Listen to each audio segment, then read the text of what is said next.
Yes, y'all! From the Dave Campbell's Texas Football Mothership in beautiful Carrollton, Texas, it is DCTF Live, an internet show for you, our viewers. My name is Greg Tepper. I am the managing editor of Dave Campbell's Texas Football, a magazine, and TexasFootball.com, a website. Thank you for spending part of your day with us, whether you are watching us live at TexasFootball.com, which you can do every weekday at noon, or you are listening to us on the podcast, which you can subscribe to on iTunes, which is shooting up the iTunes charts. 100% true. Not true. But, I don't know. Go on there. It's climbing. Go on there, shooting up. Go on there and rate it. I will tell you that the metrics for checking out like podcast listeners is wonky.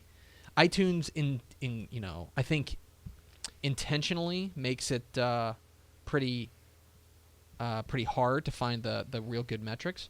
But I will tell you that the metrics we do have show that this is a super popular podcast all of a sudden. So subscribe, join the movement. I am sitting here. Sitting over there is Max Thompson.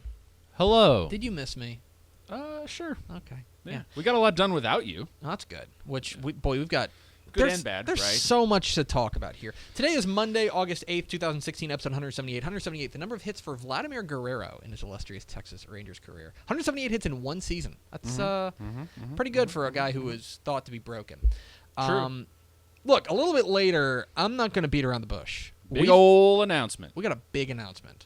Pretty excited. Big, super Pretty secret excited. announcement coming up here. It's going to be around 12:20. So if you want to check out and then come back at 12:20, do that. But don't. Please don't. Don't do that. Watch the whole Please show. put up with us. It's going to be a good show. For the next 18 minutes. We've also got a bunch of headlines here coming in just a little bit. And also, I'm going to tell you in a moment about my trip. Oh, good. My trip. So concerned about your trip. So we were, by the way, a little schedule for this week. We will have a live show tomorrow. We will have a recorded show Wednesday because now it's Max's turn to try to go. Last hurrah, baby. Last hurrah before football Before the season starts. I don't know about you. I literally don't have any reason to take a day off until January. Nope. I'll be taking time off around Christmas. Well, Christmas, I guess that's true. We've decided. I assume that goes without saying. Like everyone gets the day Sure. off. You know. And I think I'm going to take that week off before. But basically, until state title games. Yeah. Which is on December 15th this year, I think is when it starts. 15th through 19th, something like that. Yeah. That's when we're gonna. From there, it's just a dead on. From here until then, it's a dead on sprint. Which is why we had to get a little bit of information or a little bit of break because otherwise we will die. Sure. All right. So Max, speaking of vacations, I was gone I left Wednesday after the show and then got on a plane. Yes. Flew to Midland. That's true. By the way, the Midland International Airport and Spaceport, by the way, it's a spaceport. That's awesome. Which is super cool. Yeah. That is a really nice airport. Yeah. It's a beautiful airport. I'm guessing that is an airport that oil money built. It is. Every advertisement in that thing is petroleum based. Is like, do you need like I'm not an oil guy, so I'm gonna butcher these, but like, do you need like a crankshaft for your such? Like they were literally just advertisements for that. Did you just land in Midland and need something desperately to dig for oil or exactly. whatever? Yeah. Then we rented a car, a Jeep Compass, by the way. Not big on Jeeps. But this one got the job done. The original Wrangler's fun. It's not something I would drive all the time, obviously. Not a big Jeep guy, but it was fine. We drove through Monahans. We drove through all these beautiful cities, and went to Alpine, home of the Bucks and home of the Sol Ross Lobos, and got some groceries. And then we drove down to about 20 miles north of Studi Butte, Texas, which is right next to Terlingua, Texas. We went to Big Bend. We went to the Big Bend, and we talked about this before. There is, in my view, there's no better place on earth. It's my favorite place on earth. I'm only prepared to challenge that in that, I think, have we talked about it on the show? We're going to do the Southwest road trip next spring. Yeah.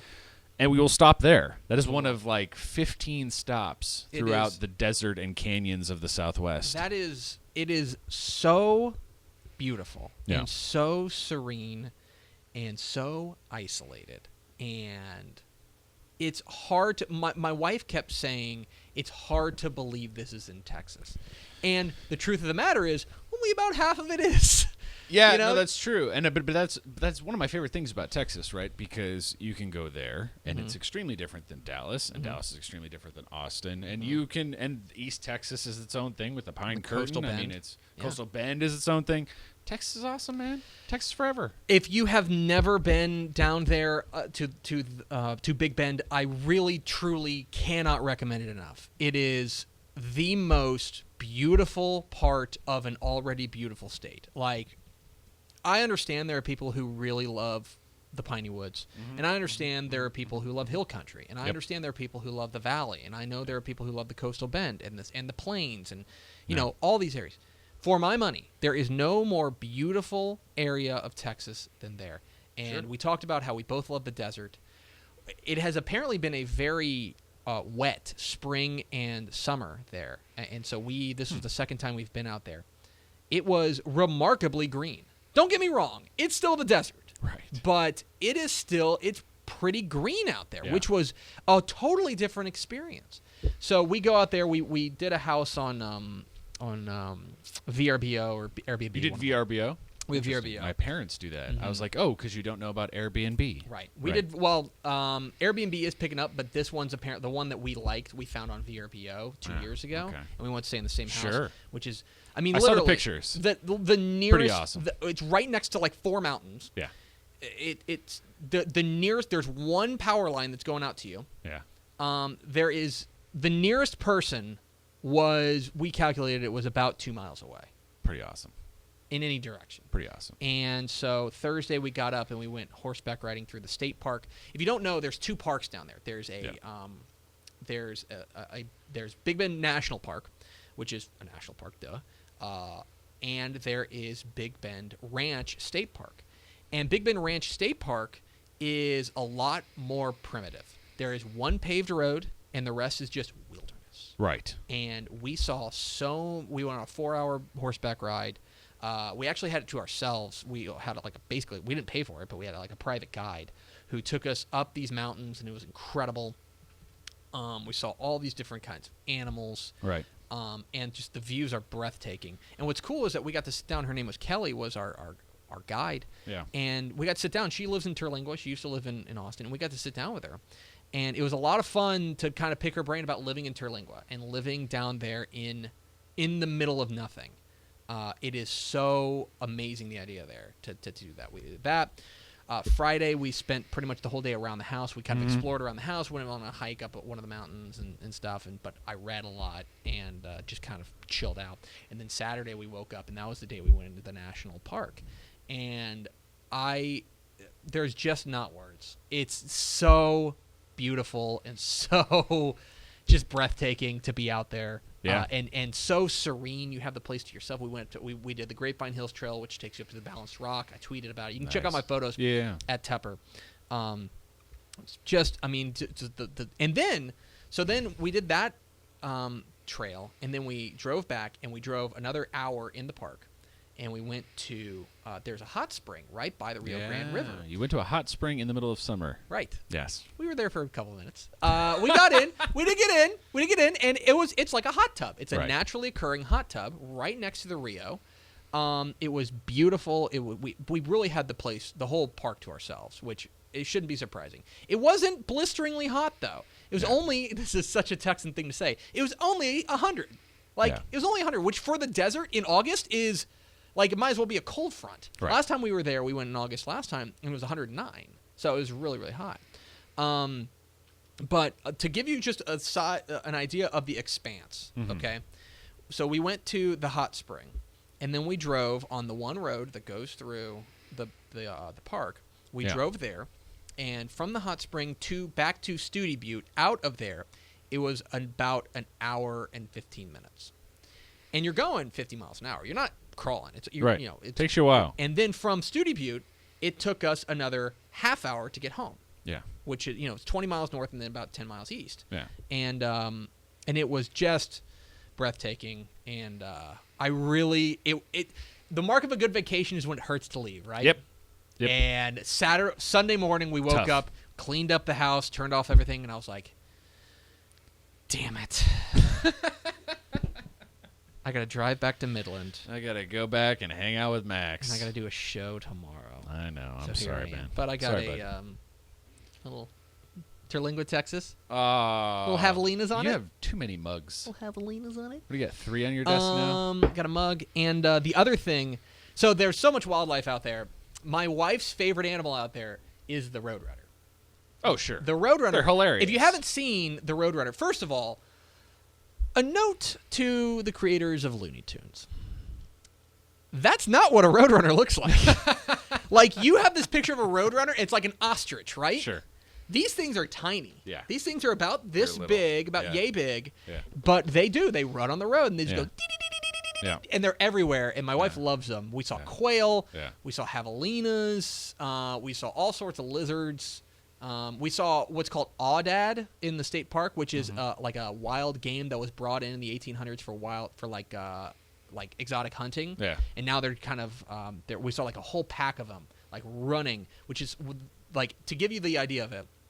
We went up. We were doing this horseback ride. We went up about 700 feet on these horses. We're going up to this kind of mesa, and we're about 3/4 of the way up, and our guide kind of stops us and goes, "Look over there." And so we all stop moving. And down there in the little canyon, you can hear of this herd of like 40 or 50 aoudad running. It was an unforgettable trip. And then we drove back, and now I'm here. So let's talk football. Let's talk football. We're DCTF Live. Pretty awesome. We're here every weekday at noon on TexasFootball.com, talking football in the Lone Star State. Follow us on Twitter, like us on Facebook, follow us on Instagram, and we have a website. All right, Maximus, let's get in this. We got some headlines. The first of all is that, hey, today is the official start of Texas high school football practices. Everybody's practicing. Everybody can practice now. If you did not do spring ball, you could have started last Monday. Yeah. If you did do spring ball, then you had to wait until midnight Yep. to this morning, technically. Yep. And a few schools did do that. I know Lancaster was out there doing it. Chris Gilbert was getting his boys ready at midnight for their practice. And so practices are on. Everybody is practicing, which means that it is right around the corner. I mean, think about it. So this Friday, okay? Yep. This Friday we will be 2 Fridays away from the first Friday night Texas high school football season. Woo! How do you think Cedar Hill head coach Joey McGuire feels about this? I'm so glad you asked. So our friend Michael Florick from the Dallas Morning News was out at Cedar Hill practice today, and he tweeted this great video of Coach McGuire. Give it a listen. Y'all gotta have a little country in your life. Hey, when you go to college, you're gonna go to some country bar, and there's gonna be some old good-looking cowboy. You're gonna be singing one of those songs. You'll go, oh, you wanna dance? See, that's a guy who understands the important lessons. Oh, absolutely. Okay, he knows what life's those about. I presume those are those look like maybe trainers or something. Probably out there. Yeah. Playing country music, and I'm sure they're complaining about the country music. Come on, coach. But he's just saying nobody listens to country anymore. And he's like, no, you need a little country in your life. Yeah. Need a little country in your life. Pretty great. Because you're going to go off to college, and you're going to want to meet a cowboy. Yeah. And what are they going to be dancing to? I'll tell you what they're going to be dancing to. Yeah. Country. That's right. So that is that's one thing. So Texas high school football practices are underway. They are underway all across the state. It's a good time of year. We're going to have so much more. We've got a series coming up about the 25 biggest storylines. High school and college both. High school and college. Yeah. 25 biggest storylines in the state for 2016. You will not want to miss that. It's going to be on TexasFootball.com. Next headline comes to us from ESPN. Are you familiar with their work? Are they related to ETSN? Are you? Well, I'll tell you, I prefer one of them. And it's not the one based in Bristol. So we do have a. I had it. Oh, I had a link. Okay. Yeah, because you need the story to basically. To talk about this. So here's the thing: is that Charlie Strong had down at Texas did a little bit of a press gaggle, and of course the question everybody has when it comes to Texas is, hey, who's going to be your quarterback? Yeah. The one thing that he did say was that he he said apparently starting quarterback. Why is that always the question? Right. Well, because it's kind of one of the biggest questions in the state. We've gone over this, but basically we think Texas has the talent on campus to be a Big 12 competitor, but they're missing a quarterback. And if they have a quarterback, then all of a sudden that kind of changes the entire shape of the state of Texas, as well as, obviously, the Big 12. He did say, however, the big thing, he says that he will announce one early, is what he said. Now, I think that they open the year Sunday, September 4th, against Notre Dame. And I think that – so I would say – I think he left that purposefully vague. He said he's going to name one early. He's not going to name one 2 days before game.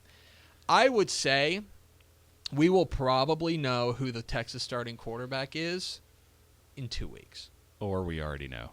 Who do you think it is? Really? Who do you think it is? It's Michelle. You think? It's Michelle. Last week, you missed this. One of the biggest stories last week at the end of the week while you were in Terlingua. Mm-hmm. It's just fun to say. Terlingua. Was that the odds makers aren't even putting the QB battle up. Really? They refuse to put it in the top 10 QB battles in NCAA football this year. They know it's Buechele. They're not even doing it. They're not even bothering. He's a true freshman, and look, I think at this point it's the devil may care attitude, right? Mm-hmm. Like, yes, we know all of the downsides to playing a freshman, and all the upsides from him look good enough that it's all worth it. Here's what I'm going to say. I bet it's Gerard Hurd. There's a hot sports opinion. How about that? Baked in the sun.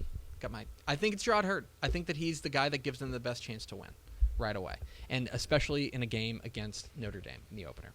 You think I'm wrong? What did you smoke while you were out there? You think it was? You don't? I love Gerard Hurd. He's not winning this job. Okay. All right. Yeah. We'll see. I'll pick Gerard Hurd. That's fine. I'll go off the board. That's fine. I'll take those long odds. That's okay. fine by me. That's cool. fine by me. So Texas, of course, the quarterback controversy rages on. I don't know. I don't know if they're going to throw a true freshman out there against Notre Dame. I don't think they're. I think they look at the options and go, yeah, okay. Okay. We'll see. We will see. Like I said, I do think. Do you agree with me that we'll know in 2 weeks? Yeah. Look, I wouldn't be surprised if he announced it next Monday. Okay. Mm-hmm. Okay, and so then there's one other headline I wanted to get to. Yeah. The other headline is there's a story out there from our friends at the El Paso Times. Yeah. We don't talk enough about Chris Rivera, Felix Chavez. They do great. They do really great do. work. If you're not going to ElPasoTimes.com every day, you should make that one of your website's gotten a lot better in the last year, a lot easier to navigate than it used to be. Mm-hmm. It's really, really nice. So they're doing their countdown of the El Paso high school football teams. They've reached number 18, which is Canutillo, which seems kind of crazy. I'm sorry, Socorro. Socorro, number 18. The story that really caught my eye, though, is who comes in at number 19, and a team that we probably haven't talked about enough. El Paso Pebble Hills. Okay, El Paso Pebble Hills is the newest team out there in El Paso. They played sub-varsity last season. Mm-hmm. They've got former offensive coordinator from El Paso Franklin, Mark Torres, at the helm. And it's always hard to judge how a team is going to do in their first varsity season. Mm-hmm. And I don't think they'll be in a very difficult district in District 1-6A. I don't think that they're going to win the district, okay? Right. I don't think they are. But I do think that they are, if you look at the map of El Paso, they are coming from an area of El Paso that is traditionally talent-rich, and they are getting some opportunities to maybe, I think, score some points. They've got a couple running backs, in Kevin Averett, Cameron Seabrook, and a receiver in Justin Wolf. I don't know. Keep an eye on Pebble Hills. Yeah. I think that they could maybe play spoiler. I'm not predicting anything major for them. Yeah. But, maybe they could knock off a team or two and really make a statement in their first varsity season. We talk so much about, new varsity programs. This is one we probably haven't talked about enough out there at Pebble Hills. Just keep an eye on them and go to ElPasoTimes.com. They're doing their countdown. Let's see. Number 20 was El Paso Hanks. Number 19 is Pebble Hills. And number 18, El Paso Socorro. And we'll keep it up. There'll be. I usually try to get at least one of them into the roundup each day. Good stuff. So, we are DCTF Live. We're here every weekday at noon on TexasFootball.com, talking football in the Lone Star State. You can follow us on Twitter at DCTF, like us on Facebook, Facebook.com/Dave Campbell. Follow us on Instagram, Instagram.com/Dave Campbell, and, of course, see us at TexasFootball.com. Max. Greg. We have a little bit of an announcement, and by a little bit, we have a big announcement. Here at TexasFootball.com, we're always trying to improve. We're always trying to do new big things for you. We want to be your resource for football in the Lone Star State, whether that's college, whether that's high school, whether that's recruiting or anything going on football-wise in the Lone Star State. Last year, I think we made a big addition when we brought in Mike Craven. Yep. And anybody who's read TexasFootball.com knows what a just home run job he's done. He's awesome. Writing for TexasFootball.com. And he meets deadline every day. He does. It's my favorite thing about him. He meets deadline every day. So it is with great pride and excitement that I can announce that we have made another addition to the TexasFootball.com team. The newest member of Dave Campbell's Texas Football is, Max, you want to say it? You've been doing the hard work on this. Matt Stepp. Matt Stepp from theoldcoach.com has The Woj has of come Texas over. high school football. Matt Stepp will now be I'm gonna call him. official, go for it. Matt Stepp will now be the official high school football insider of TexasFootball.com and Dave Campbell's Texas Football. For those who don't know, Matt_Stepp at 817 on Twitter. He calls him the Woj of Texas high school football. I think that's appropriate. This guy knows everybody. This guy is as connected as anyone in the Lone Star State, and we're really, really excited to bring him on. We think that he's going to really up our game as far as breaking news and as far as insights are concerned. And here to talk about it, we can finally say it. We've been keeping it a secret for quite some time, but we are now pleased to be joined by the newest member of the Dave Campbell's Texas football team. It is Matt Stepp. Hi, Matt. Hey, fellas, how's it going? So you are, like any good Texas high school football nerd, you are in Indiana. No, you're in Illinois now. Yes, I'm in lovely Effingham, Illinois. Effingham. One of the greatest city names in American history. Effingham. Yes. Effingham. Effingham, Illinois. Yes. So the crossroads here of I-70 and I-57. It's lovely. We are. We just made the announcement that Matt Stepp is going to be joining the Dave Campbell's Texas football team, and Matt, I guess welcome aboard. We're happy to have you. I mean, I can't tell you how excited I am to have the opportunity.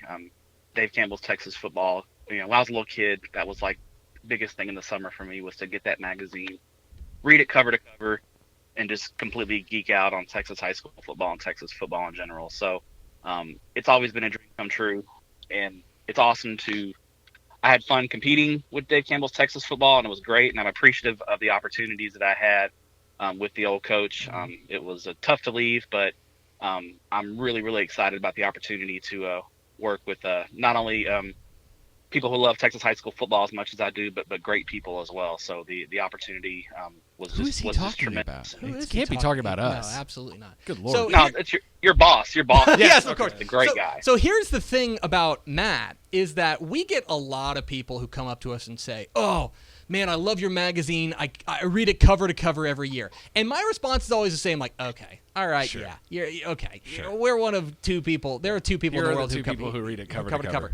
When Matt says that he reads it cover to cover, I absolutely probably believe true. it. I It's probably absolutely true. believe it. That's very, very I don't cool. know. Do you read the Texans preview, Matt? Let's be honest here. No, I kind of stay away from the Texans preview. I mean, I'm a Cowboys fan at heart, so I don't even worry about that kind of thing. All right, and so what are you I know that you've kind of started planning out your trips around the state. I know that you're, for those who don't know, Matt basically drives around the state like a crazy person, Yes. going to as many high school football games as possible. Are there 65 usually-ish. Are there any on your radar right now that you know that you're going to be at? Well, obviously the schedule is subject to change because I'm going to try to catch as many of the best games as possible. But I know in week one I'm going to there's a great Thursday night game over at the Gopher Bowl with Arlington and South Grand Prairie, which I think is a really good matchup in the Metroplex. Friday night I'll probably homer it up and go watch Everman and Manson Timberview. It actually isn't a bad game though. No, it should be a good game. It's fine. And then Saturday I think I'm going to really slum with Max and hang out at Frisco and watch the 4 district ball games over at the Ford Center at the Star. The Yes. Star. It's really The creepy when you do that, Max. By the way, you can now. It's going to be up here, so don't. If you're watching live, don't click on it yet because I haven't posted it yet. Yeah. Because we wanted to make it a surprise on the show. But you can find all of Matt Stepp's insights and analysis at the TXHSFB Scoop. It's TexasFootball.com/scoop is where you can find all of Matt Stepp's insights and analysis from here into perpetuity. I do want to ask you, the other thing that you are is a food aficionado. Oh, that's true. Yeah, I forgot about this. And so, Max, I believe you have a tweet up from me. I do. Let me pull this up 1 second. So here. I was mentioning earlier that I was at, I was in Big Bend, and on the recommendation, I tweeted out something along the lines of, "Hey, if you got any recommendations for stuff to do in Big Bend, like I'd really love to hear it. If there's a trail you like to hike, or if there's an outfitter you particularly like to go with," and within minutes, I had a tweet from Matt Stepp saying, "Hey, here are 2 places to eat in Alpine," which is, I guess, probably the very north end of Big Bend country, but he knew that you have to go through Alpine to get there. And by the way, you're an Alpine homer. You love the city of Alpine. I support your view on Big Bend. It is gorgeous, and Alpine's a really cool little town. I highly recommend if you just want to get away for a weekend. And you have the option of camping out and roughing it, or if you're like me and not really into the camping scene, but want to stay in a decent hotel, there's some nice chain hotels in Alpine, very, very solid accommodations, and there's a lot of good places to eat in Alpine. So it's a really cool, unique little town. I like it a lot. And one of them was my wife and I ended up yesterday at lunch eating at Alicia's. Alicia's, which is basically a burrito place. Heart attack burrito. I had the heart attack burrito and the Frito pie. And you asked me yesterday what my verdict was. I wanted to save it for the show. My verdict is yeah. Oh yeah, absolutely. That thing was great. They weren't. What is in this thing? So that thing had bacon, chorizo, sausage, potato, egg, and cheese, and beans. Night. Yes. And you're both still alive. Right there. Plus I added the Frito pie on the side, which, look, of course, the Frito pie was good. I wouldn't call that groundbreaking. And I know you would know, you're a Frito pie enthusiast, so let me ask you, where is your favorite Frito pie in the state? Ooh, in the state. The best Frito pie I've ever had is in Santa Fe, New Mexico, at the 5 and Dime, which I think it's pretty good. I just had it at his recommendation too. I would say, you know what? I'll tell you what. Shotwell Stadium makes a really good Frito pie. Their queso is different than a lot of other places. I don't know what they do out there in Abilene, but Shotwell Stadium for me has tremendous Frito pie. They do, I was out there for the 6-man title games last year, and I had one, and it was delicious. It was delicious. Yes. Very good Frito pie at Shotwell. He is Matt Stepp. He is the new high school football insider for TexasFootball.com and Dave Campbell's Texas Football. Matt, I guess thanks for putting up with us. Yeah. And agreeing to do this. And enjoy your trip and safe travels. And welcome to the family. Thanks for having me. It's very ironic. I think Effingham, Illinois would have been the last place I would have thought I would have made an announcement that I'm working for TexasFootball.com. That's true, yeah. Well, what can you do? We are absolutely thrilled to have you. Stepp, safe travels, and we'll see you soon, my friend. Thanks, guys. There he goes, Matt Stepp, the newest member of the Dave Campbell's Texas Football family. We've been working on this for a while. We've been talking with him for a bit. When did you and I first have the first conversation? It's got to be like midway through last season. Dude, I'm telling you, maybe like October. We were like, dude, we should see if Stepp wants to come aboard. And then it was just a matter of figuring out how to make it happen. And we are so thrilled. So TexasFootball.com/scoop is where you can find everything from Matt Stepp now into perpetuity. We are super excited to bring him. And he'll participate. Our top 25 storyline series. He's already filed his first story. And so now, by the way, I know you guys are worried. Mike Craven ain't going anywhere, baby. Nah. He's on board too. So we have quite a duo of writers. It's like the Action News team. I think that you're the Ron Burgundy. Oh God. How am I? You have to be the Ron. You're Ron Burgundy. I'll be the Fantana. Okay, you can be the Brian Fantana. That's fine. I'll be the Ron Burgundy. But then, no. See, the thing is, I'm definitely Brick. I think we could say that Champ Kind. Matt Stepp is Champ Kind. Sure. Sure. Craven's Fantana? I don't know. No, you got to be Fantana. He can be burgundy. That's fine. I'll be brick. He's far more principled than I am, which would probably make him more of a burgundy guy. That's going to do it for us. Thank you for spending part of your day with us. Follow us on Twitter at DCTF. Like us on Facebook, facebook.com/Dave Campbell's. Follow us on Instagram, instagram.com/Dave Campbell's. And, of course, see us at texasfootball.com. Vince Young, please come get your Player of the Year trophy. We will see you tomorrow on DCTF Live.